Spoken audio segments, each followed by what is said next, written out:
A mi em sembla que aquest és un pas molt important amb aquest gènere, si és que es pot dir així, que és un gènere, que és el gènere de llibres sobre la independència que s'han escrit des de l'època del noucentisme i del modernisme fins al dia d'avui. Hi ha hagut en la nostra literatura gran quantitat d'escriptors que d'una manera o una altra s'han afrontat amb aquesta espècie d'Itaca, de lloc comú, que és l'independència de Catalunya.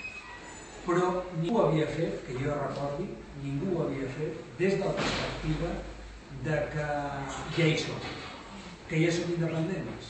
I en aquest sentit, el llibre de la Lucia Galancho és els francesos diuen una bijou, una petita joia de la enginyeria intel·lectual d'una persona, de la capacitat d'anàlisi, l'erudició amb el que podria denominar la terminologia d'allò que parla, i també la sagacitat i, per què no dir-ho també, una certa ingenuïtat fantàstica que el llibre té.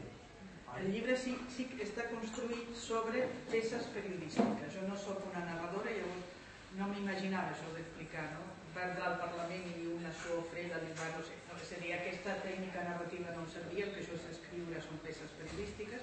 Per tant, hi ha entrevistes, hi ha la crònica dels fets, hi ha els comentaris dels articulistes. Però si jo volia fer una peça versemblant, els comentaristes havien de ser autèntics. I per tant, són el que jo en dic els usurpats del llibre. Es nota que els articles són de ficció perquè estan escrits el 2010, que és la data de la independència, i són gent de tot l'espectre ideològic i periodístic, és a dir, surten tots els mitjans, des del Mundo fins a l'Avui, passant pel País, passant pel periòdico. El que passa és que el que jo voldria que quedés clar és que no és una antologia de bons periodistes, tots són bons i tots els tracto en plan homenatge, sinó que he agafat els noms i els mitjans que a mi em permeten matisar els fets, és a dir, que em donen peu a aportar-hi matisos diferents, perquè és lògic que davant de la independència el Quim Monzó no diu el mateix que el Joan Tàpia i el López Buñol no dirà el mateix que el Piano Vila de l'Avui. El llibre fa que el procés sigui absolutament democràtic i jo crec que tan democràtics són els que és partidaris de la independència com hem de suposar que són els contraris a la independència. I per tant, com que jo espero que la societat realment sigui democràtica, no veig per què els contraris a la independència haurien de tenir reaccions violentes. El llibre és un intent de normalitzar la independència, és a dir, de trencar amb aquell tabú que la independència és impossible. Hi ha molta gent que em diu, ai, a mi m'agradaria la independència, però Espanya no ens ho deixarà fer, no? O ai, què passarà? O es trencarà la societat. Llavors, contesto en aquestes pors, és a dir, escolti, la independència és una opció més i és qüestió de quanta gent se la planteja i punt, no? Cap problema.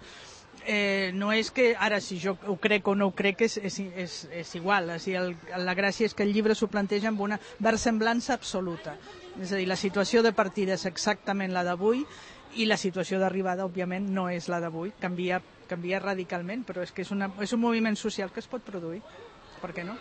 Jo crec que hi ha una part molt important i quantitativament de la societat catalana que comença a entendre que la via autonomista no funciona, és a dir, que en la mesura en què l'estat espanyol s'enforteix, Catalunya pateix. I pateix en finançament, pateix en cultura, pateix en tot el seu funcionament quotidià. Per tant, la sobirania sí que puja.